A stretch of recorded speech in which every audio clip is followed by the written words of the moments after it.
दर्शकबिन नमस्कार। कार्यक्रम इस्यु अफ द डेमा यहाँहरूलाई हार्दिक स्वागत गर्दछु। म सुजन चालिसे। दर्शकबिन संसदमा बजेट विमर्श र पारित गर्ने चपेटा एकातर्फ सरकारको नेतृत्व गरिरहेको माओवादी केन्द्र लगायत नेकपा एकीकृत समाजवादी र जनता समाजवादी पार्टीलाई मोर्चाबन्दीको चपेटा अर्कोतर्फ। यसअघि पटक पटक चर्चाका लागि चर्चा गरिने समाजवादी मोर्चामा अहिले दलहरूले गम्भीर भएरै तातो लगाउन खोजेका छन्। यसपटक माओवादीका छिटफुट टुक्रा बाबुराम भट्टराई, नेत्रविक्रम चन्द, मोहन वैद्य लगायतलाई पनि समेट्ने प्रचण्डको रणनीति छ। मोर्चामा गोलबद्ध हुन लागेका दलहरूको वर्तमान राजनीतिक हैसियत डुब्न लागेको घाम बराबर छ। अब बचेकुचेको अस्तित्व यही मोर्चाको नाममा जोगाउन सकिन्छ कि भन्ने स्वार्थ दलहरूमा देखिन्छ। यो स्वार्थ र बाध्यताको मिलनले कस्तो आकार लिन्छ आफैमा चाख लाग्दो विषय छ। यसले सत्ता गठबन्धनमै रहेका दलहरूले फेरि मोर्चाबन्दीको प्रयास गरेपछि गठबन्धनको नेतृत्वकर्ता नेपाली काङ्ग्रेसलाई भने स्वाभाविक धक्का दिनेछ। आन्तरिक किचोलोमै फसिरहेको काङ्ग्रेसलाई यो विषयले अझ अस्थिर बनाउने त होइन भन्ने आशंका बढ्दो छ। सरकारले एउटा ठोस आकार पाएको बेलामा समाजवादी मोर्चाको आवश्यकता किन पर्यो? सत्ता गठबन्धन र सरकारमा यसले कस्तो प्रभाव पार्छ?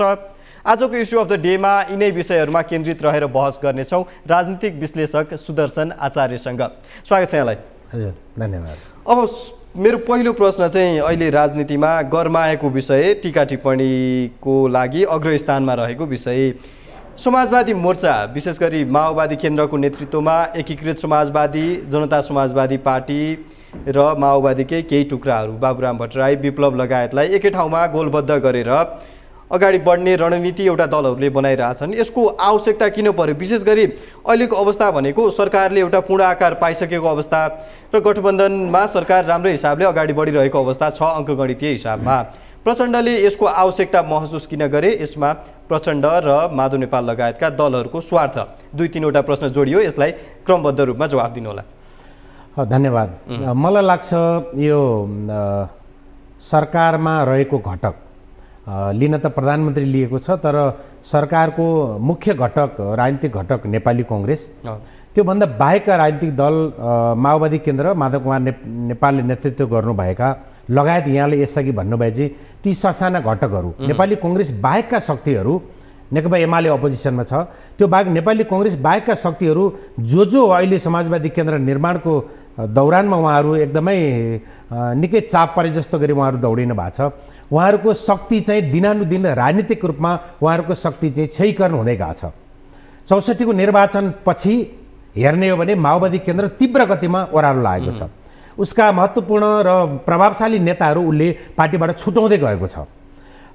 भलै अहिलेको गठबन्धनमा उसले 30-32 सिट हासिल गर्यो, आफ्नो ठाउँमा रह्यो भन्दाखेरि शक्ति क्षयीकरण हुँदै गएपछि शक्ति निर्माण गरेर अब अहिले पुष्पकमल दाहालले गठबन्धन निर्माण गर्दै गर्दा त उहाँको मोर्चामा 54 सिट हुन्छ। 54 सिट भनेको एउटा बार्गेनिङ पावरका निम्ति पनि सत्तालाई निरन्तरता दिनका निम्ति पनि एउटा मेजर शक्तिको रूपमा चाहिँ उहाँ रहन सक्नुहुन्छ। त्यो हिसाबले क्षयीकरण हुँदै गएको शक्तिलाई आर्जन गरेर सत्तालाई निरन्तरता दिनका निम्ति यो समाजवादी मोर्चाको आवश्यकता उहाँले ठानेको हुनसक्छ भन्ने बुझाइ छ। यो प्रचण्डको हकमा भयो, माधव नेपालको हकमा अब स्वभावैले माधव नेपाल त हिजो माओवादी केन्द्र निर्माण भयो, नेकपाको फुटपछि माओवादी केन्द्र निर्माण भयो, त्यो अदालतको फैसलाको आधारमा भएको थियो। माधव कुमार नेपालले त नयाँ पार्टी निर्माण गर्नुभयो। नयाँ पार्टी निर्माण गर्दै गर्दा स्वभावैले पार्टीको मूलधार नेकपा एमालेमा, पार्टीको ठुलो शक्ति चाहिँ नेकपा एमालेमै रह्यो भन्दाखेरि उहाँले सानो शक्ति लिएर निर्माण गर्नुभयो र नेकपा माधव कुमार नेपालले निर्माण गर्नुभएको समाजवादी पार्टीभित्रबाट पनि केही नेताहरू धमाधम पार्टी छोड्ने र नेकपा एमालेमा प्रवेश गर्ने त्यो क्रम बढिरहेछ। त्यसले गर्दा पनि उहाँको पनि यो आवश्यकता रह्यो, उपेन्द्र यादवको पनि आवश्यकता रह्यो र सँगै एउटा माओवादी आन्दोलनलाई एउटा उत्कर्षमा पुर्याउँछु भन्ने एउटा इच्छा शक्ति बोकेको विप्लवले नेतृत्व गर्नुभएको माओवादीमा पनि जुन स्केलको आन्दोलन अथवा उहाँको आन्दोलनको उभार जसरी ल्याउन सकिन्छ भन्ने थियो, जसरी नेता कार्यकर्ता जुटाउन सकिन्छ भन्ने थियो, त्यो उहाँले सम्भवतः उहाँले त्यो देख्नु भएन। नदेखेपछि उहाँहरू सबैका बिचमा एउटा समाजवादी मोर्चा निर्माण गरेर त्यो मोर्चा संसदीय फाँटमा पनि, एउटा विद्रोही फाँटमा पनि, सडकमा पनि, संसदमा पनि सबैतिर चाहिँ काम गरौँ भन्ने एउटा त्यो खालको चाहिँ उहाँहरूको एउटा अभिलाषा हुनसक्छ। भनेपछि साझा स्वार्थ अस्तित्व रक्षातिर गएर एकदमै यहाँले यसअघि पनि एउटा कार्यक्रमको स्टार्टिङमा पनि भन्नुभयो र एउटा साझा स्वार्थ रह्यो, र साझा स्वार्थ पनि यो रह्यो कि अस्तित्वको लडाइँको साझा स्वार्थ रह्यो। यदि मोर्चा निर्माण गरेर अगाडि जान नसकिने स्थिति हो भने चाहिँ त्यति बेला चाहिँ जनताका बिचमा तपाईँको भोलि भलै 4 वर्ष पछाडि चुनाव 4.5 वर्ष पछाडि होला वा मध्यावधि होला, त्यो अवस्थामा चाहिँ एउटा मोर्चा निर्माण गरेर हामी जान सकेनौँ भने हामीलाई धेरै असजिलो हुन्छ भन्ने खालको चाहिँ उहाँहरूको त्यो बुझाइ हुनसक्छ। किनभने नेपाली कङ्ग्रेसका प्रभावशाली नेताहरूले पनि हामीले हिजो गठबन्धन गरेर भयानक ठुलो भुल गऱ्यौँ र कम्तीमा आगामी दिनमा हामी गठबन्धन गर्दैनौँ भन्दै गरेको अवस्थामा उहाँहरूलाई यो सबै कुराले एउटा बाध्यताको चाहिँ उपज हो भन्ने मलाई लाग्छ। पहिलो त यो मोर्चामा गोलबद्ध हुन लागेका दलहरूको विगतकै मिलन र बिछोडको पृष्ठभूमि छ। माओवादीकै नेताहरूको पृष्ठभूमि पनि, उपेन्द्र यादवको पनि र माधव कुमार नेपालको पनि कुनै समयमा सँगै काम गरेको र पछि बिछोडिएको पृष्ठभूमि छ यही नेताहरू बिचमा। यसमा यो मोर्चाको अगाडि जाने बाटो आधार के रहन्छ पहिलो, र तपाईँले भन्नुभयो जस्तो एकताबद्ध भएर जाँदाखेरि यी फेज आउट भएकै नेताहरूले अर्को निर्वाचनमा परिणाम ल्याउन सक्छन् भन्ने आधार रहन्छ कि रहँदैन? यो दुईवटा प्रश्न। अब यसमा चाहिँ मलाई के लाग्छ भने जतिसुकै खोलावारी झगडा गरे पनि खोलो तर्ने, बाढी आएको खोलो तर्ने कुरामा त एउटाले अर्काको पाखुरा त समाउनै पर्छ। भन्दाखेरि उहाँहरूका एजेन्डाहरूलाई जनताले कति पत्याउलान्, कति प्रभावशाली तरिकाले उहाँहरूले काम गर्न सक्नु होला। जनताका बिचमा आज त माधव कुमार नेपालको पार्टी सरकारमा छ, पुष्पकमल दाहालको पार्टी सरकारमा छ, कति प्रभावकारी ढङ्गले सरकारमा रहेर उहाँहरूले काम गर्न सक्नु होला। यसका आधारमा उहाँहरूको काम गराएका आधारमा अहिले उहाँहरूले अहिले सडकमा गएर तपाईँको चाहिँ जनजातिलाई पनि फुटाउन खोजियो भनेको छ, के भनेको छ, अहिले यस्तो गफ गर्ने ठाउँमा उहाँहरू होइन। उहाँहरू जनताका बिचमा हुन त उहाँले ल्याउनु भएको बजेट पनि देखिसक्यो होइन।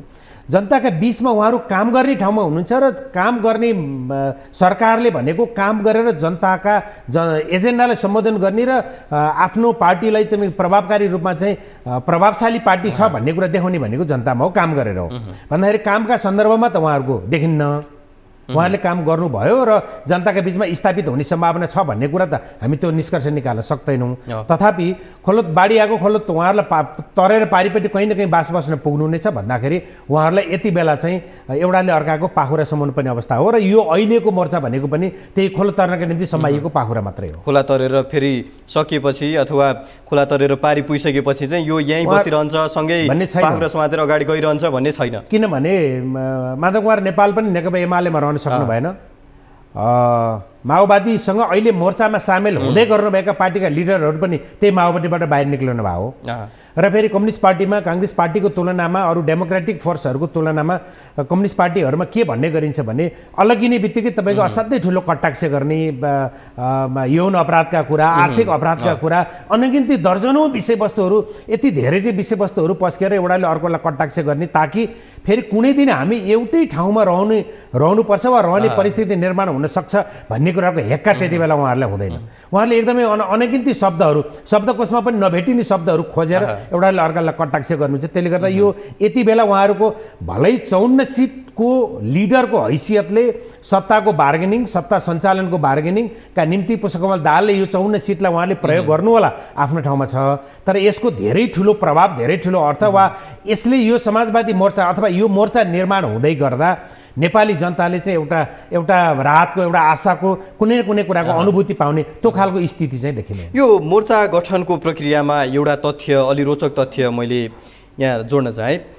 नेतृत्व कसले गर्ने भन्ने विषयमा अहिले नै उहाँहरूको बिचमा मतभेद छ। सकेसम्म आलो पालो गरेर नेतृत्वमा जाने भन्ने त्यो मोडल अपनाउन खोजेका छन् यी दलहरूले, यी नेताहरूले।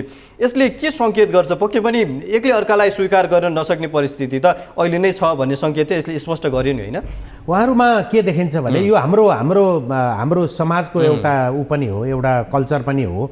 कस्तो देखिन्छ भने तपाईँको चाहिँ आफू ठुलो दल भएपछि तपाईँको अरू सबै आफ्ना पछाडि लागिदिनु पर्ने, त्यसको संयोजक आफै हुनुपर्ने, एक्लै गरेर डिसिजन लिएर आएर अनि ल्याएर अनुमोदनका निम्ति मात्रै मैले यो डिसिजन गरेँ भनेर सुनाइदिनु पर्ने, यो खालको हाम्रो मनोविज्ञान छ। हाम्रा राजनीतिक दलहरू जसले आफूलाई मूलधारको भन्छन्, ठुला भन्छन्, ती दलहरूको मनोविज्ञान छ।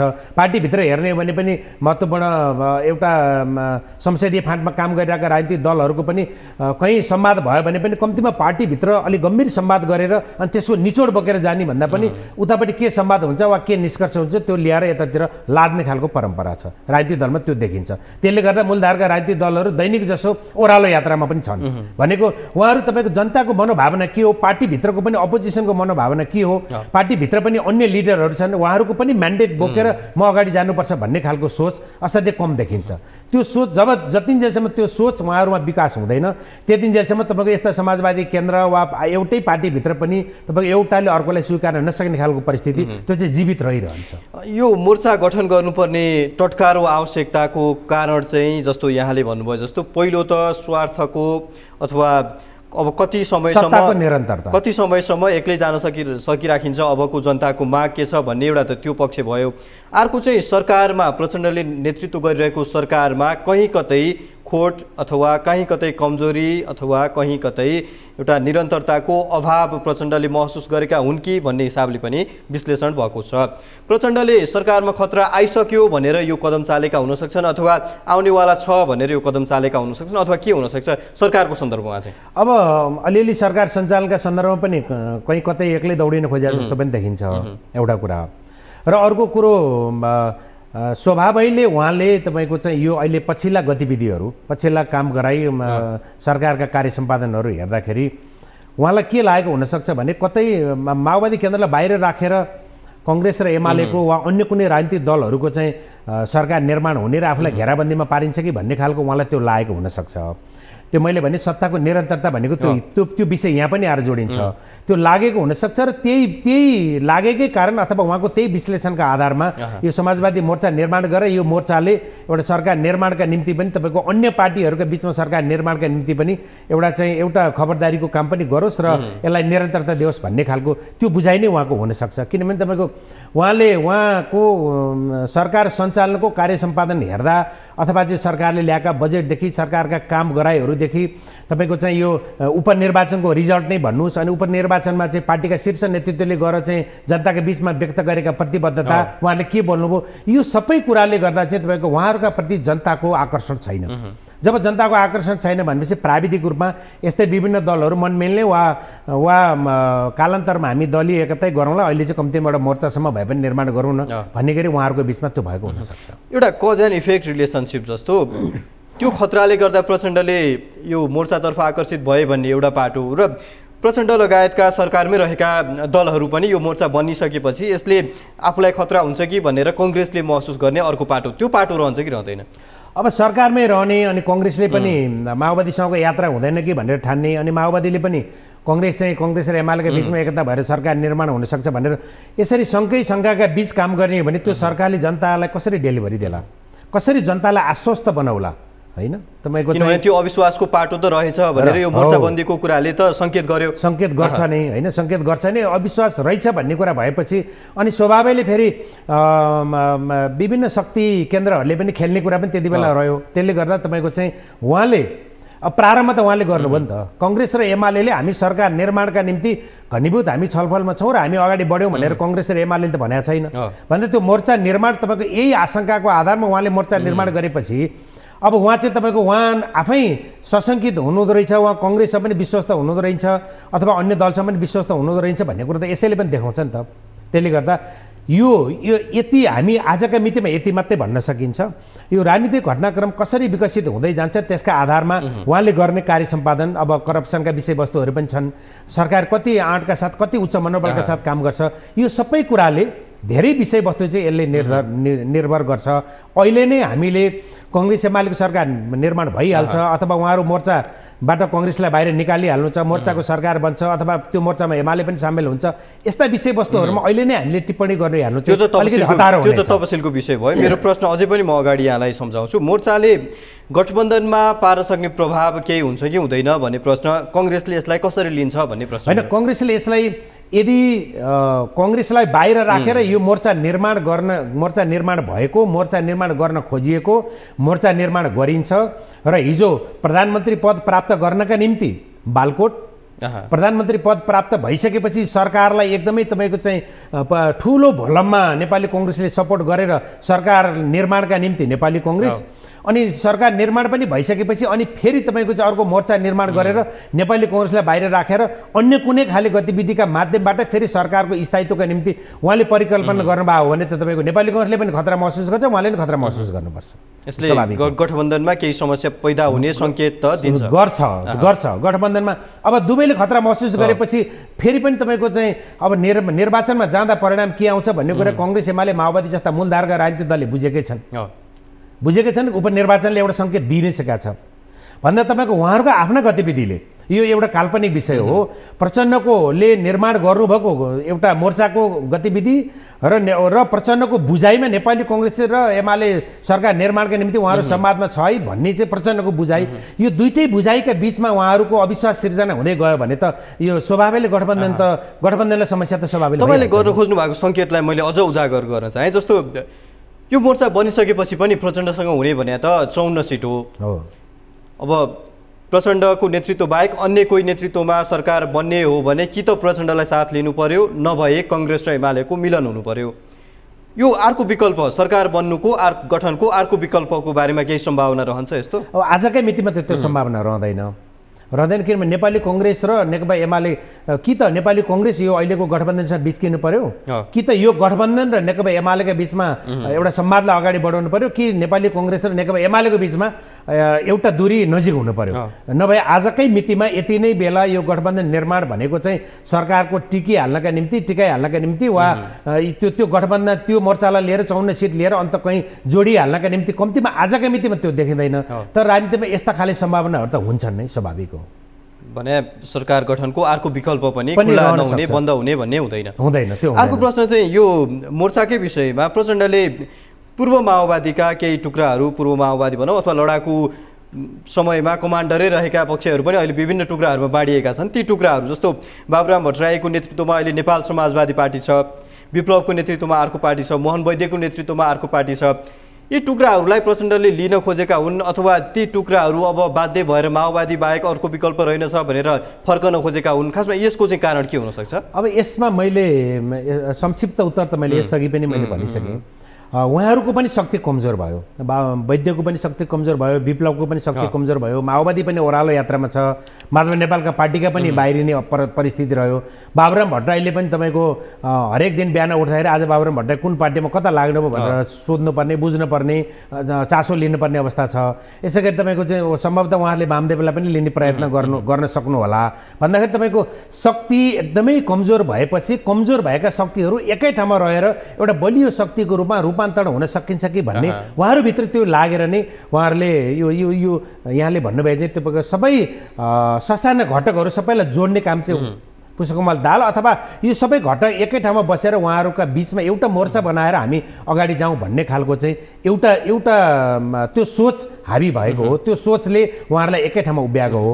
नभए तपाईँको यदि बलियो शक्ति थियो भने जस्तो नेकपा एमाले त भनिसक्यो नि त, नेकपा एमाले अहिलेको बन्दै गरेको मोर्चाका बारेमा त नेकपा एमाले एउटा कटाक्ष पार्टी एमालेका अध्यक्षले त एउटा कटाक्ष छोडिसक्नुभयो होइन। तपाईँहरूको चाहिँ एकदमै घनीभूत रूपमा तपाईँहरूको प्रेम त चलेकै थियो, फेरि यो मोर्चाको के आवश्यकता भनेर उहाँले त जिहाद छेडिसक्नुभयो भन्दाखेरि तपाईँको जो शक्तिहरू आज कमजोर शक्तिका रूपमा र आफूलाई कम्युनिस्ट पार्टीको रूपमा र कमजोर शक्तिको रूपमा ससाना घटकको रूपमा उहाँहरूले केही राजनीतिक गतिविधिहरू केही कामहरू जो गरिराख्नु भएको छ, उहाँहरूलाई तपाईँको यो मोर्चा बन्नुपर्ने चाहिँ उहाँहरू सबैका निम्ति पनि एउटै अमेरिला मैले आउनुपर्ने चाहिँ त्यो धेरथोर आवश्यकता देखिएको थियो र त्यही अन्तर्गत यो समाजलाई अगाडि बढेको हो भनेर बुझ्न सकिन्छ। यो मोर्चामा मात्र होइन, सम्भवतः पार्टी नै एकता गर्ने भन्ने हिसाबले प्रचण्ड र बाबुराम निर्वाचन हुनुभन्दा 1 महिना अगाडि एउटै ठाउँमा उभिएर अब प्रचण्ड र बाबुराम एक ठाउँमा उभिएपछि यसले राजनीतिमा केही फरक सङ्केत गर्छ भन्ने सन्देश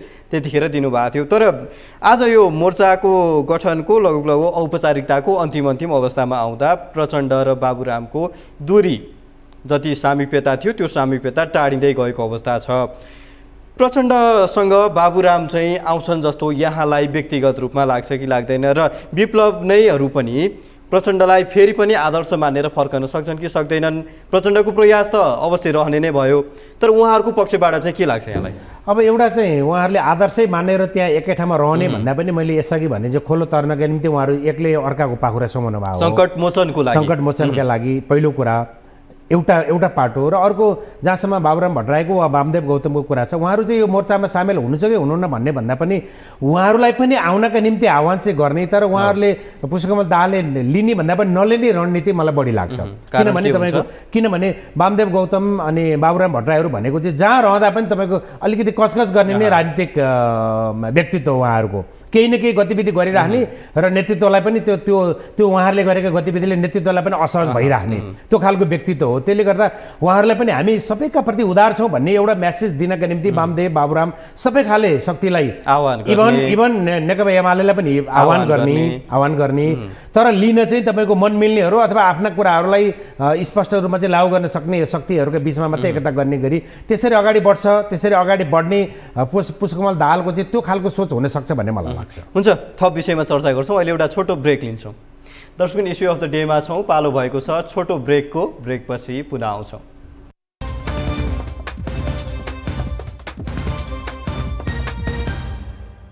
दर्शक यहाँहरूलाई फेरि पनि स्वागत छ।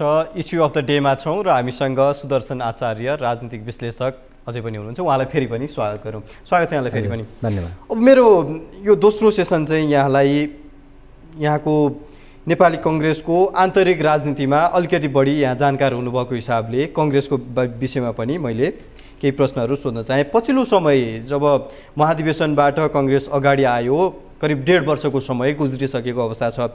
महाधिवेशनमा र त्योभन्दा पछाडिका केही महिनाहरूमा जुन उत्साह थियो पार्टी रूपान्तरण अथवा पुस्तान्तरणको, त्यो उत्साह चाहिँ अहिले बिस्तारै सेलाउँदै गएको पनि, र त्यसको मुख्य कारण के भने जुन समूह थियो उत्साहको कुरा गर्ने अथवा सभापतिलाई दबाब दिने, संस्थापनलाई दबाब दिने, त्यो समूहमा चाहिँ अलिकति फाटो जस्तो अहिले देखिएको हो कि भन्ने चर्चा विश्लेषण हुने गरेको छ। कसरी हेर्नुहुन्छ यो कङ्ग्रेसभित्रको आन्तरिक गतिविधि र यसलाई चाहिँ यो मोर्चाको विषयमा पनि जोडौँला पछाडि, तर पहिला चाहिँ कङ्ग्रेसको ठ्याक्कै आन्तरिक गतिविधि यहाँले कसरी निहाल्नु भएको छ अहिले? अब वास्तवमा नेपाली कङ्ग्रेसले आफ्नो निर्वाचन सम्पन्न भएको यतिको लामो कालखण्डसम्म पनि पार्टीको आन्तरिक जीवनमा महत्त्वपूर्ण मानिने एउटा समीक्षा बैठक समेत पनि अहिलेसम्म गर्न सकेका छैन। यो बिचमा धेरै घटना घटे। मलाई लाग्छ मेरो स्मरणमा भएसम्म पार्टीका दिवंगत नेता प्रदीप गिरीको देहावसानको एउटा शोकको लागि बसेको केन्द्रीय समिति भदौमा बसेको केन्द्रीय समितिपछि अहिलेसम्म बसेका छैन। एउटा कुरा यो बिचमा नेपाली कङ्ग्रेसका पार्टीका उपल्लो तहका नेता करप्सन केसमा, नक्कली शरणार्थी प्रकरण केसमा हिजै मात्रै पूर्वपक्षको लागि थुनामा जानुभयो। धेरै विषयवस्तुहरू रहे। पार्टीको भातृ संस्थाहरू बनेनन्, शुभेच्छी संस्थाहरू बनेनन्, भातृ शुभेच्छी संस्थाहरू बनाउन चाहिएन। पार्टीका विभागहरू पनि भर्खरै प्रारम्भ भएका छन्, विभागहरू बनेनन्। धेरै घटनाक्रमहरू भए। सरकार बने, सरकार तल्ला तहसम्मका सरकारहरू, प्रदेश सरकारहरूदेखि यावत विषयवस्तुहरू छन् जुन विषयवस्तुमा संस्थागत रूपमा नेपाली कङ्ग्रेसको मूलधारले, पार्टीको एउटा संस्थापन पक्षले पार्टीको बैठक राखेर त्यसलाई छलफल गरेर अगाडि बढाउनु पर्थ्यो भन्दा तपाईँको चाहिँ एउटा बहुमतको आडमा मन्त्रीमण्डलमा चयन हुने पात्रहरूदेखि, टिकट वितरणदेखि, विभाग चयनदेखि, भातृ संस्थाको चाहिँ अब पूर्णताको पनि विषय आउला। यी यावत विषयवस्तुमा चाहिँ छलफलै गर्न चाहेन। त्यसले गर्दा नेपाली कङ्ग्रेसको आन्तरिक जीवनको कुरा गर्ने हो भने तपाईँको यति नै बेला चाहिँ हो उत्सव मनाउनु पर्ने बेला थियो नि त। नेपाली कङ्ग्रेस संसदमा पनि सबैभन्दा ठुलो दल थियो, सरकार निर्माणको सरकारको केन्द्र भागमा थियो, प्रदेश सरकारमा पनि थियो, स्थानीय तहको सरकारमा पनि थियो भन्दाखेरि त यति बेला सबै चिज नेपाली कङ्ग्रेसमा थियो। तर सबै चिज हुँदै पनि नेपाली कङ्ग्रेस अहिले एकदमै नेपाली कङ्ग्रेसका देशभरिका नेता कार्यकर्ता एउटा उच्च मनोबल होइन कि तपाईँको गिरेको मनोबलमा छन्। र यसको मूल कारण भनेको पार्टीको नेतृत्वले पार्टीलाई न पुस्तान्तरण गर्न चाह्यो, न रूपान्तरण गर्न चाह्यो। पुस्तान्तरण र रूपान्तरण त छोडिदिनुहोस्, पार्टी नेतृत्वले संस्थागत छलफल गरेर लिनुपर्ने निर्णय पनि लिन चाहेन। आजका मितिमा नेपाली कांग्रेस त्यो अवस्थामा छ। मेरो यो प्रश्नबाट यहाँलाई सङ्केत चाहिँ कस्तो पनि थियो भने संस्थापन इतर पक्ष भन्ने बित्तिकै योभन्दा पहिला त कांग्रेसमा विभिन्न गुटमा बाँडिएको अवस्था थियो, तर महाधिवेशनबाट यता आइरहँदाखेरि संस्थापन इतर पक्ष भनेपछि गगन थापा र शेखर कोइरालाले नेतृत्व गरेको समूह भनेर चिनिन्थ्यो। केही महिनासम्म त उहाँहरूको नियमित जस्तो बैठकहरू पनि पार्टी सभापतिलाई खबरदारी गर्ने पाटो पनि त्यो रह्यो। तर पछिल्लो समय नेतृत्व बीच नै गगन थापा र शेखर कोइराला बीच नै दूरी बढ्दै गएको, विशेष गरी शेखर कोइरालालाई चाहिँ सभापतिले आफू निकट बनाउने प्रयास गर्नुभएको जस्तो देखिन्छ। विश्लेषण त्यसरी भएको छ। हुन त यो विषयमा नेताहरूले प्रतिक्रिया दिइरहनु नै भएको छ, तर यसको कारण के आइलाग्यो र यो अवस्था आएको हो कि होइन, यहाँले कसरी निहाल्नुहुन्छ? अब यसमा तपाईँले मूर्त रूपमा नै आफ्नो कुरा राख्नुभयो। यसमा मलाई के लाग्छ भने सार्वजनिक सञ्चार माध्यममा नै पार्टी सभापतिले बोलाउनु भएपछि पार्टीमा धेरै झगडा छ भन्ने मेसेज पनि दिनु राम्रो भएन। पार्टी सभापतिले बोलाउनु भएपछि सभापतिकोमा जाने सल्लाह गर्ने यो सबै चिज स्वाभाविक हो र मैले गरि नै रहेछु भनेर डाक्टर शेखर कोइरालाले बोल्नु भएपछि अहिले पार्टी सभापति शेरबहादुर देउवा र पार्टीका वरिष्ठ नेता डाक्टर शेखर कोइरालाका बीचमा लय मिलेको छ भनेर हामीले त्यो निचोड निकाल्नको निम्ति अब कुनै समस्या रहेन। उहाँहरूको बीचमा लय मिलेको छ भन्दाखेरि तपाईँको लय त उहाँहरूको बीचमा मिल्यो। डाक्टर शेखर कोइराला पार्टीको संस्थापन इतर पक्षबाट अहिले संस्थापन पक्षमा तपाईँको लय मिलाउनका निम्ति र लय मिल्नका निम्ति उहाँ पुग्नु भएको छ। तर पार्टीलाई पुस्तान्तरण, पार्टीलाई रूपान्तरण र जनताको पार्टी बनाउने र भोलि तपाईँको चाहिँ नेपाली कांग्रेस कमजोर हुँदै गएको, कांग्रेस यति धेरै उपलब्धिका बीच पनि कमजोर हुँदै गएको कांग्रेसलाई बलियो बनाउनका निम्ति उहाँले त्यहाँ भूमिका खेलेर उहाँ त्यहाँ लय मिलेको हो र त्यो भूमिका खेल्नुहुन्छ कि अब जसरी हिजोका नेताहरू प्रकाशमान सिंह, विमलेन्द्र निधि, कृष्ण प्रसाद सिटौला लगायत पार्टीका नेताहरूले, रामचन्द्र पौडेल लगायत नेताहरूले जसरी शेरबहादुर देउवामा आफूलाई समर्पण गर्नुभयो, शेखर कोइराला पनि समर्पण गर्नकै निम्ति त्यहाँ उभिनु भएको हो। यो मेजर प्रश्न यो हो। तर यति हुँदाहुँदै पनि तपाईँको उहाँहरूको बीचमा लय मिल्दा मिल्दै पनि पार्टीलाई पुस्तान्तरण र रूपान्तरणको एजेन्डा त गगन विश्व प्रदीपहरूले त त्यो एजेन्डा छोडेको देखिँदैन। उहाँले जनताका बीचमा, कार्यकर्ताका बीचमा त्यो एजेन्डा उपर उहाँहरूले एउटा घनीभूत छलफललाई उहाँहरूले अगाडि बढाउनु भएको देखिन्छ। त्यसले गर्दा तपाईँको चाहिँ यो एउटा रूपान्तरणको र पुस्तान्तरणको सवालमा अथवा त्यो एजेन्डामा कोही व्यक्तिले आफूलाई त्यहाँ नटिकाएर कोही व्यक्ति अन्यत्र कतै पलायन हुनसक्छ, तर त्यो एजेन्डा मर्दैन र त्यो एजेन्डा हामी मर्न दिँदैनौँ भन्ने युवा नेताहरूको त्यो भनाइले पनि तपाईँको यो एजेन्डाले चाहिँ पार्टीलाई रूपान्तरणको तहसम्म लगि छाड्छ भन्ने कुरा चाहिँ त्यो लाग्छ। यहाँले सङ्केत गर्नुभएको जस्तो शेखर कोइरालाले पनि बाटो चाहिँ यही प्रकाशमान अथवा रामचन्द्र पौडेलकै बाटो समात्नु भयो कि भनेर आशंका गर्न सकिन्छ भन्ने यहाँको धारणा आइरहँदाखेरि उहाँलाई फाइदा के हुन्छ भन्नुहोस् त? किनभने 14औं महाधिवेशनमा सभापतिलाई परिवर्तन गर्ने भनेर लड्नु भएको व्यक्ति हो शेखर कोइराला र आजको दिनमा सभापति शेरबहादुर देउवाकै पछाडि हिँड्दाखेरि उहाँलाई फाइदा हुने कतै ठाउँ केही रहन्छ? अब उहाँले पार्टी सभापतिको चुनाव लड्दै गर्दा एक पटक यसै पटक भनेर लड्नुभयो। अब त्यो चाहिँ त्यति बेला मात्रै थियो। अब फेरि एक पटक फेरि यसै पटक भनेर लड्नुहुन्छ कि अथवा पार्टी चाहिँ पार्टीको परिवर्तनकारी धारमा उभिएर पुस्तान्तरण र रूपान्तरणको मुद्दामा आफूलाई उभ्याउनु छ, त्यो त हेर्न बाँकी नै रह्यो एउटा कुरा। अर्को कुरो, पार्टी अहिलेका पार्टी सभापति शेरबहादुर देउवाले डाक्टर शेखर कोइरालालाई नै पार्टी सभापति अगाडि सार्नुहुन्छ कि भनेर त्यो एङ्गलबाट हेर्दै गर्दा पनि तपाईँको चाहिँ एउटा कुरा त उहाँले हिजै यसपटक र यसैपटक भनिसक्नु भएको छ। र अर्को कुरा, शेरबहादुर देउवाले हिजो शशाङ्क कोइरालालाई पनि त्यही कुरा भन्नुभयो र पार्टीका अरू नेताहरूलाई, रामचन्द्र पौडेललाई पनि भनेर आफ्नो अनुकूल सदुपयोग, आफ्नो पक्षमा सदुपयोग गर्दै आउनुभयो हुनाले भोलि यदि आवश्यक पर्यो भने अथवा उहाँको आजका मितिकै जस्तो स्वास्थ्यले साथ दियो शेरबहादुर देउवाको भने उहाँले भोलि के भन्न सक्नुहुन्छ भने कम्तीमा 40, 45, 50वटा जिल्लाका पार्टी सभापतिहरूलाई पुनः एकपटक शेरबहादुर देउवा नै चाहिन्छ भनेर वक्तव्य निकाल्न लाएर आफ्नो बहुमत प्राप्त केन्द्रीय समितिबाट पुनः एकपटक फेरि पनि पार्टी सभापति लड्नका निम्ति जुन विधानको बार बन्दैछ त्यसलाई पनि खोलेर पार्टीको महाधिवेशनमा चाहिँ त्यसलाई अनुमोदनका निम्ति लैजाने गरी पुनः पार्टी सभापति लड्ने सम्भावना उहाँको आफ्नै पनि त्यो सम्भावना रहन्छ। त्यति बेला डाक्टर शेखर कोइराला झुक्किने सम्भावना रहन्छ। शेखर कोइराला उता लस्किनुको दाउ चाहिँ सभापतिकै, वर्तमान सभापतिकै आशीर्वादमा फेरि अर्को सभापति चाहिँ म हुन पाउँछु कि भन्ने त्यो दाउ हो उहाँको। अब दुईटा कुरा हुन सक्छ। एउटा त शेरबहादुर देउवा पार्टीको चाहिँ 60% देशभरिका पार्टीका नेताहरूको र सांसदहरूको लिडर भएपछि आफू पनि त्यहाँ मिसिएर जाँदाखेरि पार्टी सभापति वा संसदीय दलको नेता लिएर भोलि प्रधानमन्त्री, यहाँ त शेरबहादुर देउवाले दिन सक्ने चिज आजका मितिमा, अथवा उहाँसँग कुरो मिल्दाखेरि सम्भावना भनेको पार्टी सभापति र संसदीय दलको नेता हुँदै प्रधानमन्त्री हो। मलाई तपाईँको चाहिँ पार्टी सभापति र संसदीय दलको नेता दुवैमा डाक्टर शेखर कोइरालालाई शेरबहादुर देउवाले चयन गर्नुहुन्छ भन्ने कुरा कम्ती मलाई चाहिँ लाग्दैन। किनभने तपाईँको यो पोजिसन भनेको पोजिसनमा पुग्ने कुरो, पोजिसन हासिल गर्ने कुरो भनेको चाहिँ असाध्यै धेरै जोड घटाउ गर्ने नेता हुनुहुन्छ। तर शेखरको आशा चाहिँ त्यो हुन सक्छ भन्नेमा यहाँको संकेत हो। डाक्टर शेखर कोइरालाको आशा भनेको या त पार्टी सभापति या प्रधानमन्त्री त्यो हुन सक्छ, देउवाको आशीर्वादमा, देउवाको साथमा त्यो हुन सक्छ। किनभने तपाईँको हिजो रामचन्द्र पौडेललाई पनि राष्ट्रपति बनाउँछु भनेको बनाउनु भयो, त्यसले गर्दा भोलि तपाईँको पार्टी सभापति वा प्रधानमन्त्री वा राष्ट्रपति कुनै पनि कुरा मैले शेरबहादुर देउवासँगै मिलेर मैले हासिल गर्न सक्छु भन्ने उहाँमा हुन सक्छ। तर मलाई के लाग्छ भने यसमा एकै शब्दमा मैले व्यक्त गर्दा चाहिँ उहाँलाई डाक्टर शेखर कोइरालाले त्यो अपेक्षा त राख्नुभयो, तर शेखर कोइरालाले त्यो अपेक्षा राख्दै गर्दा पार्टी सभापति वा प्रधानमन्त्री वा राष्ट्रपति दिने तहमा, दिने शक्तिको तहमा चाहिँ शेरबहादुर देउवा रहनु छ कि रहनु न त्यतिन्जेलसम्म। अबको 4 वर्ष, अबको 3 वर्षमा पार्टीको महाधिवेशन हुन्छ, अबको 4 वर्ष 4.5 वर्षपछि पार्लियामेन्टको चुनाव हुन्छ भन्दा प्रधानमन्त्री वा पार्टी सभापति वा राष्ट्रपति दिने ठाउँमा र त्यो दिने शक्ति शेरबहादुर देउवासँग रहला कि नरहला, यो एउटा छलफलको विषय हो।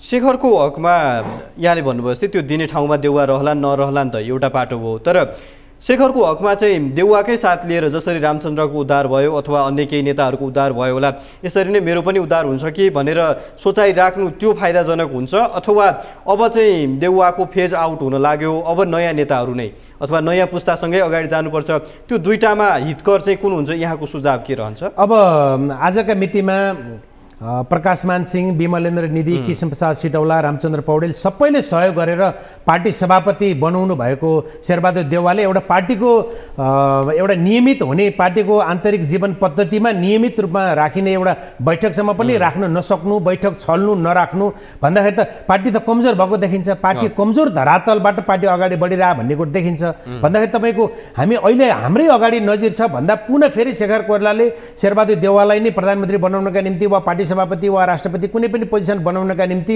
उहाँले त्यतातिर उहाँको चाहिँ लय यदि मिलेको हो भने त हामीले अरू कुनै नजिर हामीले अगाडि सार्नु कुनै जरुरी नै छैन, यही नजिर काफी छ। त्यसले गर्दा उहाँले अब यहाँले भन्न सक्नुहुन्छ तपाईँको त्यसो भए शेखर कोइरालाले के गर्नु उपयुक्त हुन्थ्यो त भन्दै गर्दा डाक्टर शेखर कोइरालाले यति बेला आफूले प्राप्त नगर्दै गर्दा पनि गणेशमान सिंहले प्राप्त गर्नु भएन नि त। गणेशमान सिंहले प्राप्त नगर्दै गर्दा गणेशमानको नेपालको राजनीतिक इतिहासमा गणेशमान सिंहको हाइट कम भएको छैन नि। त्यसले गर्दा आफूले प्राप्त नगर्दै गर्दा पनि उहाँले यसै पटक भन्नुभयो, यो त्यो हिजोको पटक पनि बन्नु भएन, उहाँ केही पनि नबन्दै गर्दा पार्टीलाई पुस्तान्तरण र रूपान्तरणको मुद्दा पार्टीमा स्थापित गरेर युवा नेताहरूका बीचबाट स्वतःस्फूर्त रूपमा चाहिँ प्रतिस्पर्धा गराएर पार्टीलाई रूपान्तरणको पक्षमा उहाँले लैजानुभयो भने नेपालको इतिहासमा, नेपाली कङ्ग्रेसको इतिहासमा एउटा अद्वितीय पात्रको रूपमा डाक्टर शेखर कोइरालाको नाम लेखिन्छ। अब उहाँले कता आफूलाई उभ्याउनुहुन्छ, कता उहाँको लय मिल्छ भन्ने कुरा चाहिँ यो चाहिँ तपाईँको यो आगामी दिनहरूमा पार्लियामेन्टका निर्वाचन, पार्टीका निर्वाचन, यी फोरमहरूमा उहाँले आफूलाई कता उभ्याउनुहुन्छ भन्ने कुरा हामीले हेर्दै जानुपर्ने हुन्छ। अहिले नै उहाँ त्यहाँ मिलि नै सक्नुभयो, अब गगन विश्व प्रतिभहरूलाई उहाँले छोडि नै सक्नुभयो, अब त्यता लागेर उहाँले भोलि पार्टी सभापति लड्नुहुन्छ वा प्रधानमन्त्री प्राप्तको लागि लाग्नुभयो, राष्ट्रपति प्राप्तको लागि लाग्नुभयो वा शेरबहादुर देउवालाई नै बनाउन लाग्नुभयो भनेर अहिले हामीले यति धेरै हामी कम्प्लिटली त्यो निष्कर्षमा पुग्नु भन्दा पनि, किनभने एउटा शक्तिलाई उहाँले फेरि विद्रोहको झन्डा बोकाएर एउटा शक्तिलाई त उहाँले सडकमा पनि पठाइसक्नु भएको छ। कार्यकर्ताको बिचमा एउटा शक्ति उहाँसँगै रहेको उहाँले नै भन्नुभयो, सार्वजनिक सञ्चार माध्यममै उहाँले भन्नुभयो। यसमा म आउँछु, तर मेरो अझै अर्को प्रश्न, अगाडिकै प्रश्नमा के बाँकी छ भने कङ्ग्रेसको राजनीतिलाई यहाँले लामो समयदेखि नै निहाल्दै आउनु भएको छ, त्यसमा नजर यहाँको राम्रै छ र विश्लेषण पनि यहाँको रुचाइएकै छन् कङ्ग्रेसको आन्तरिक राजनीतिको विषयमा। मेरो प्रश्न, कङ्ग्रेसमा परिवर्तनकारी राजनीति कहिले हाबी हुने अब त्यो सम्भावना रहन्छ रहँदैन, अथवा अहिले जस्तै जो शक्तिवादी अथवा शक्तिको केन्द्रमा रहेर पार्टी सञ्चालन हुने परिपाटी जुन छ त्यही परिपाटीले नै निरन्तरता पाउँदै जान्छ? मेरो प्रश्न यो किनभने अब देउवाको फेज आउट भए पनि देउवाले नै हुर्काएका अथवा देउवाकै स्कुलिङबाट ग्रो भएका नेताहरू, दोस्रो पुस्ताका नेताहरू त्यहाँ लाइनबद्ध भएर बसेका छन्। अब यो परिवर्तनकारी सोच बोकेर आउने नेताहरूको चाहिँ राजनीति कङ्ग्रेसमा हाबी हुन्छ कि यथास्थिति जस्तै शक्तिकै राजनीति कङ्ग्रेसमा हाबी हुन्छ? यहाँले कसरी प्रक्षेपण गर्नुहुन्छ? म स्पष्ट छु आजका मितिमा मैले यो कुरा भन्दै गर्दा आम मान्छेमा यसले गलत भन्यो भन्ने पनि लाग्न सक्छ आजका मितिमा। किनभने यसै पनि 60% नेता शेरबहादुर देउवा हुनुहुन्छ, त्यहाँमाथि डाक्टर शेखर कोइराला पनि ती नजिकिँदै गर्दा ती उहाँ आफू पनि जोडिँदै गर्दा झन् ठुलो शक्ति निर्माण हुन्छ भन्दै गर्दा तपाईँको कसरी युवा नेताहरू चाहिँ पार्टी पङ्क्तिमा कसरी स्थापित भएर त्यो पार्टीलाई कसरी एउटा रिफर्मको चाहिँ आन्दोलनबाट कसरी अगाडि लान सक्दैनन् भन्ने खालको मान्छेलाई लाग्न सक्छ। तर नेपाली कङ्ग्रेसमा तपाईँको चाहिँ एउटा प्रौढ नेताहरू जो 70 कटिसकेका नेताहरू उहाँहरूको पेरिफेरीमा नेपाली कङ्ग्रेसको राजनीति आगामी दिनमा त्यो राजनीति घुम्दैन। गगन विश्व प्रदीपसँगै एउटा यो नामहरू एउटा चलनचल्तीको नाम भावनाले मैले यो नाम लिएँ। उहाँहरूसँगै देशभरिका नेपाली कङ्ग्रेसका चाहिँ नेता कार्यकर्ताहरूले उहाँहरूलाई साथ दिनुहुनेछ। आगामी मुद्दामा सबै मुद्दाहरूमा साथ दिनुहुनेछ र पार्टी परिवर्तनकारी धारमा पार्टी उभिन्छ भन्ने कुरा म प्रष्ट छु। किनभने यति बेला त नेपाली कङ्ग्रेस सकिने कि सच्चिने भन्ने जुन लडाइँ छ नि, नेपाली कङ्ग्रेस सकिने कि सच्चिने होइन। नेपाली कङ्ग्रेसमा तपाईँको प्रौढ नेताहरू विचारले पनि उमेरले पनि दुवै हिसाबले प्रौढ भएका नेताहरूसँगै लय मिलाएर नेपाली कङ्ग्रेसलाई सक्ने, उहाँहरूकै पछि लागेर नेपाली कङ्ग्रेसलाई सक्ने कि युवा नेताहरूको एजेन्डामा उभिएर युवा नेताहरूलाई पनि घचघचाएर तपाईँहरू निजी प्रलोभनमा तपाईँहरू नलाग्नुहोस् भनेर घचघचाएर पार्टीलाई परिवर्तनको धारमा उभ्याउने भन्दा यो दुईटा लडाइँमा देशभरिकै नेता कार्यकर्ताहरूले परिवर्तनको धारलाई साथ दिन्छन्। किन साथ दिन्छन् भन्नु होला भने हिजो 50% भन्दा बढी त जस्तो गगन विश्वहरू जित्दै गर्दा, पार्टीको महामन्त्री जित्दै गर्दा त त्यति बेला पार्टी सभापतिमा त शेरबहादुर देउवा जित्नु भएको थियो नि त। शेरबहादुर देउवाकै धारले जित्ने थियो भन्दा गगन विश्वले नजित्नु पर्ने नि त, उहाँहरूको सभापति त अरू हुनुहुन्थ्यो भन्दा तपाईँको पार्टीका नेता कार्यकर्ताहरूले पार्टीका मतदाताहरूले पनि उहाँहरूले पनि के हेर्नुभयो भन्दा तपाईँको चाहिँ हामी कम्तीमा परिवर्तनको एजेन्डामा उभिनुपर्छ। परिवर्तनको एजेन्डामा गगन विश्वको हकमा त उहाँहरू परिवर्तनको एजेन्डामा उभिनुभयो नि त। अब यो बिचमा उहाँहरूले हेर्नुभयो, हेर्दै गर्दा तपाईँको चाहिँ गगन विश्वलाई पनि पार्टीका महामन्त्रीहरूलाई पनि पार्टीको संस्थापन पक्ष पार्टीको मूलधार अर्थात् शेरबहादुर देउवाले तपाईँको चाहिँ एजेन्डा दिएर उहाँले काम गर्न दिनु भएन, काम भएन। जनताका बिचमा नेपाली कङ्ग्रेसलाई स्थापित हुने खालका गतिविधिहरू यो बिचमा भएनन्। नहुँदै गएपछि अब तपाईँको चाहिँ अब विचार र उमेरले प्रौढहरूको बिचमा पार्टीलाई हामीले हस्तान्तरण गर्ने हो भने पार्टी समाप्तिको बाटोमा जान्छ। उहाँले बैठक समेत पनि राख्न चाहनु भएन। त्यो भावनाले हामी परिवर्तनको एजेन्डामा उभिनुपर्छ भन्ने कुरा चाहिँ देशभरिका कम्तीमा महाधिवेशन प्रतिनिधि महासमिति सदस्य र पार्टीका तल्लो कमिटीमा पर्छ र युवा नेताहरूले पनि त्यो एजेन्डा चाहिँ उहाँहरूले पनि पार्टी परिवर्तनको एजेन्डा के हो भन्ने कुरा चाहिँ अब जनताका बिचमा कार्यकर्ताका बिचमा जाँदा उहाँहरूले त आफ्नो एजेन्डा पनि सार्वजनिक गर्न सक्नुपर्छ। उहाँहरूलाई पनि जस्तो गगन विश्व प्रदीपहरूलाई पनि तपाईँको उमेरका कारणले मात्रै विचार निर्माण हुने होइन। उहाँहरूको भले उहाँहरू 40-45को हाराहारीमा हुनुहुन्छ, 50 भन्दा उहाँहरू तलै हुनुहुन्छ, तर उहाँहरूले विचार उहाँहरूको उमेरले मात्रै हुने होइन, उहाँहरूले विचार पनि अगाडि ल्याउन सक्नुपर्छ। किनभने उमेरले मात्रै हुने भए त अरू कम उमेरका मान्छेहरूले अरू पार्टी पनि निर्माण गरेका होलान् नि त। ती पार्टीहरू त राष्ट्रिय राजनीतिमा स्थापित हुन त सकेनन्। भन्दाखेरि तपाईँको चाहिँ युवा उमेरले मात्रै होइन विचारले पनि हुनुपर्छ र त्यो विचार चाहिँ गगन विश्व प्रदीपहरूले त्यो विचार चाहिँ जनताका बिचमा त्यो पार्टीको परिवर्तनको विचारलाई उहाँहरूले सार्वजनिक गर्न सक्नुपर्छ। अब कङ्ग्रेसमा अहिले दुई धार विशेष गरी प्रोमिनेन्ट देखिन्छ। एउटा चाहिँ देउवाको निरन्तरता अथवा देउवाको विचारको निरन्तरता, देउवाको समूहको निरन्तरता। अर्को चाहिँ देउवाको जुन कार्यशैली छ त्यसलाई सच्याएर अगाडि बढ्नुपर्छ भन्ने धार देखिन्छ। तर केही समय अगाडि, केही हप्ता अगाडिदेखि अर्को तेस्रो धार कसरी सिर्जना भएको छ यो देशव्यापी पनि हुँदैछ।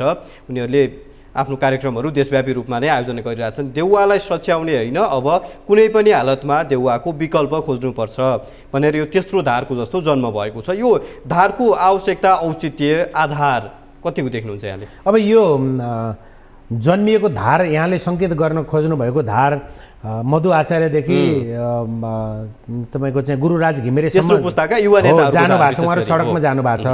उहाँहरूले उठाउनु भएको एजेन्डाको निरन्तरताका आधारमा हामी विश्लेषण गर्न सकिन्छ। त्यो धारलाई मैले यसअघि पनि सङ्केत गरिसकेँ, त्यो धारलाई जो सडकमा गएको छ त्यो धारलाई सडकमा मसँगको सल्लाह लिएर मैले पठाएको हो भनेर डाक्टर शेखर कोइरालाले भनिसक्नु भएपछि अब त्यो धारलाई त्यहीँ जोडेर हेर्नुपर्ने हुन्छ। भन्दै गर्दा तपाईँको चाहिँ एउटा धार सडकमा छ र त्यो धारको नेतृत्व मैले गरिरहेको छु र तपाईँको चाहिँ तपाईँसँग मैले लय पनि मिलाएर तपाईँ र म अहिले हामी सहकार्यमा पनि छौँ। यदि तपाईँले धोकाधडी दिनुभयो अथवा तपाईँले नेतृत्व हस्तान्तरणका सन्दर्भमा चाहिँ तपाईँ रिजिड हुनुभयो भने त्यो तल्लो सडकमै पुगिसकेको धारलाई चाहिँ मैले सदुपयोग गर्छु भन्ने एउटा मेसेजका निम्ति पनि हुनसक्छ। तर उहाँहरू त्यो धार ठिक छ, उहाँहरूले कार्यकर्ताकै र जनताकै एजेन्डा उठाएर उहाँहरू सडकमा जानु भएको छ। त्यसलाई निरन्तरता दिन सक्नुभयो भने त्यो असाध्यै राम्रो पक्ष हो। सँगै त्योभन्दा पनि अझै बलियो र अझै मजबुत झन्डा बोकेर विद्रोहको झन्डा बोकेर गगन विश्व प्रदीपहरू पनि जाने पूर्व तयारीमा देखिन्छ अहिले, यति बेला त्यो देखिन्छ।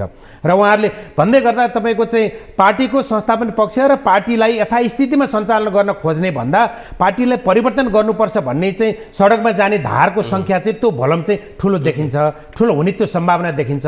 त्यो सम्भावना देखिने भनेको पार्टीलाई रूपान्तरणका निम्ति, पार्टीलाई पुस्तान्तरणका निम्ति, पार्टीलाई परिवर्तनका निम्ति, पार्टी रिफर्म गर्नका निम्ति चाहिँ उहाँहरू जो सडकमा जाँदै हुनुहुन्छ, जसले सडकमा जानका निम्ति आवाज बुलन्द गर्नु भएको छ, उहाँहरू मजबुत बन्दै हुनुहुन्छ भन्ने कुरा चाहिँ हामीले प्रश्न रूपमा त्यो विश्लेषण निकाल्न सकिन्छ। कङ्ग्रेसको आवश्यकता आजको दिनमा देउवाको कार्यशैली सच्याउने अथवा देउवालाई विस्थापित गर्ने? होइन, आजको यो प्रश्न छ। अब उहाँ 80-82 वर्षदेखि उहाँले ल्याउनु भएको नेचर उहाँमा सचिँदैन, उहाँलाई सच्याउन सम्भवै छैन। त्यसले गर्दा उहाँको विकल्प खोज्ने हो र विकल्पको रूपमा विचार र उमेरले दुवै चिजले चाहिँ एउटा युथलाई, एउटा युथको हातमा पार्टी रूपान्तरण गर्ने हो। उहाँलाई सच्याउन त्यो सम्भव छैन। जसले 80 वर्षदेखि बोकेर ल्याउनु भएको नेचर सचिन, उहाँ आफू सचिन त्यो सम्भवै छैन। फेरि त्यसो भनिरहँदाखेरि उहाँको विकल्पको रूपमा आउने पात्र चाहिँ फेरि शेखर कोइराला हुने कि अथवा अर्को पुस्ताको अर्को कोही पात्र हुने? अब उहाँले नै डाक्टर शेखर कोइराला र शेरबहादुर देउवाको बिचमा लय यदि मिलेको हो, लय मिल्छ भने शेरबहादुर देउवाको विकल्प खोज्दै गर्दा शेरबहादुर देउवाले नै अगाडि सारेको पात्रलाई फेरि पनि देशभरिका नेता कार्यकर्ताले रुचाउँछन् भन्ने त छैन। त्यसले गर्दा विचार, मैले यसअघि पनि भनिरहेको छु, पटक पटक भनिरहेको छु, विचार र उमेरले युवा नेताको हातमा पार्टी गयो भने मात्रै पार्टी रूपान्तरण भयो, पार्टी पुस्तान्तरण भयो भन्ने सन्देश जाँदा मात्रै नेपाली कांग्रेस पार्टी टिक्न सक्छ। नभए प्रजा परिषद बन्ने कुरा, नेपाली कांग्रेस चाहिँ प्रजा परिषद बन्ने कुरामा कसैले पनि रोक्न सक्दैन। हुन्छ सुदर्शन आचार्यज्यू, यहाँको यो समय संवादको लागि यहाँलाई धेरै धन्यवाद। धन्यवाद। दर्शकवृन्द, हामी सुदर्शन आचार्यसँग कुराकानी गर्दैथ्यौँ। विशेष गरी अहिले राजनीतिको चर्चाको केन्द्रमा रहेको समाजवादी मोर्चा र नेपाली कांग्रेसको आन्तरिक राजनीतिको विषयमा। आजको लागि कार्यक्रमको समय सकिन्छ। हामीलाई बिदा दिनुहोस्। नमस्कार।